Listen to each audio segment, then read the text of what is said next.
अगर यह वीडियो आपको पसंद आए तो लाइक करिए, हमारे चैनल से जुड़े रहने के लिए सब्सक्राइब करिए और बेल आइकन पर क्लिक करिए, जिससे कोई भी नया वीडियो आए तो आपको नोटिफिकेशन मिल सके। Thank you.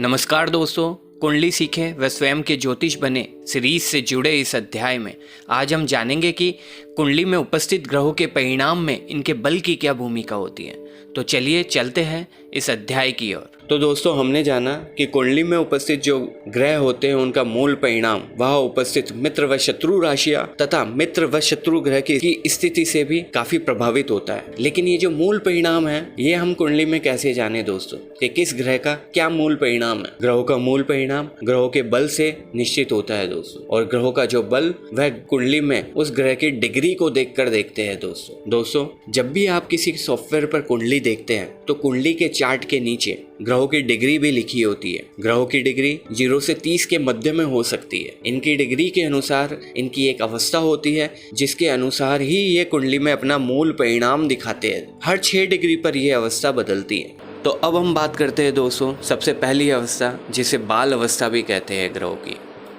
इस अवस्था में ग्रह की डिग्री 0 से 6 के बीच में होती है दोस्तों, और इस अवस्था में ग्रह कुंडली में अपनी स्थिति के अनुसार 25% परिणाम हमें देता है दोस्तों। अगली अवस्था कुमार अवस्था, जिसमें ग्रहों की डिग्री 7 से 12 के मध्य होती है। अपनी इस अवस्था में कुंडली की स्थिति के अनुसार ग्रह 50% परिणाम हमें देता है दोस्तों। इसके बाद आती है ग्रह की युवा अवस्था, जिसमें जो डिग्री होती है ग्रह की वह 13 से 18 के मध्य होती है दोस्तों। ग्रहों की ये जो अवस्था होती है दोस्तों, इस अवस्था में ग्रह अपनी स्थिति के अनुसार आपको पूर्ण परिणाम देता है दोस्तों। कुंडली में कोई ग्रह अगर 13 से 18 डिग्री के मध्य में बैठा है और अगर वो आपकी कुंडली में शुभ स्थिति में है तो दोस्तों उस ग्रह के शुभ परिणाम आपके जीवन में दिखेंगे ही दिखेंगे, क्योंकि वह उस कुंडली में सबसे स्ट्रांग पोजीशन में बैठा है। और यही अगर ग्रह युवा स्थिति में है, यानी 13 से 18 डिग्री में है, और वो ग्रह आपकी कुंडली में अशुभ स्थिति में बैठा है, तो आपके जीवन को उसके नकारात्मक प्रभावों से भर देगा दोस्तों,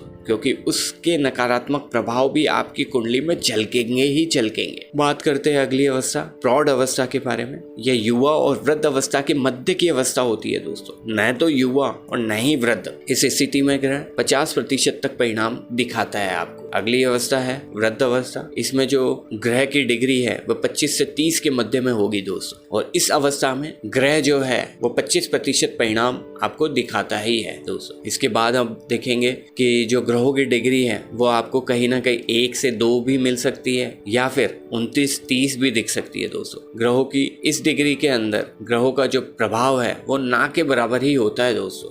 यानी अगर कोई अशुभ ग्रह आपकी कुंडली में 1, 2 या 29 व 30 डिग्री लेके बैठा है तो उसके जो प्रभाव है वो ना के बराबर ही होंगे, चाहे वह शुभ स्थिति में हो चाहे वो अशुभ स्थिति में हो दोस्तों। अब हम बात करेंगे दोस्तों ग्रहों की ये अवस्थाएं है वो राशियों से किस प्रकार प्रभावित होती है। जैसा कि हम जानते हैं कुल राशियां 12 होती है। इनको हम 2 भागों में विभाजित करते हैं दोस्तों, विषम राशि और सम राशि। विषम राशि जो कि यहाँ विषम नंबर जो है 1, 3, 5, 7, 9 व 11 जो कि 2 से विभाजित ना हो, और जो सम राशि है जो कि यहाँ 2 से विभाजित हो रही है, जैसे कि 2, 4, 6, 8, 10 व 12 नंबर की राशि दोस्तों। तो विषम राशियों में आती है मेष राशि, मिथुन राशि, सिंह राशि, तुला राशि, धनु राशि व कुंभ राशि, जो कि इस स्थिति में विषम नंबर लिए हुए हैं। और सम राशियों में देखें तो आती है वृषभ राशि, कर्क राशि, कन्या राशि, वृश्चिक राशि, मकर व मीन राशि दोस्तों, जो कि यहाँ सम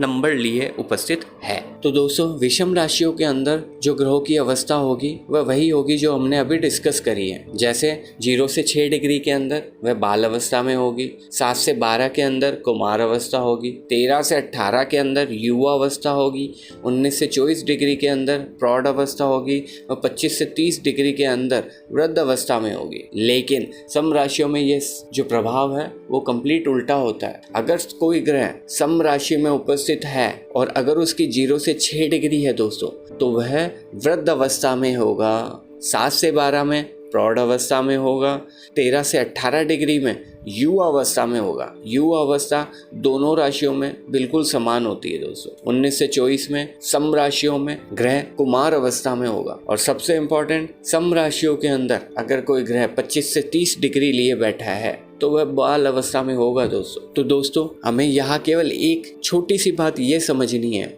कि जो वृद्ध अवस्था होती है वो विषम राशियों में ग्रहों की 25 से 30 डिग्री के साथ उपस्थित होती है, तथा सम राशियों में वही वृद्ध अवस्था 0 से 6 डिग्री पे आ जाती है दोस्तों। तो दोस्तों, हमें यहाँ एक चीज़ समझनी है कि डिग्री के अनुसार ग्रह के परिणाम तो फिक्स रहते हैं। जैसे अवस्था बाल हो वृद्ध हो, 25% परिणाम फिक्स है, लेकिन वृद्ध अवस्था में ग्रह परिणाम तो देता है लेकिन उसके साथ कष्ट भी देता है दोस्तों। तो कुंडली फलित करते समय दोस्तों हमें ये देखना है कि कोई ग्रह अगर सम राशि में बैठा है और 0 से 6 डिग्री लिए बैठा है तो वह वृद्ध अवस्था में होगा और वह 25% परिणाम तो देगा दोस्तों, लेकिन कुछ ना कुछ कष्ट भी देगा, क्योंकि वृद्धावस्था हमेशा कष्ट भी देती है परिणाम के साथ।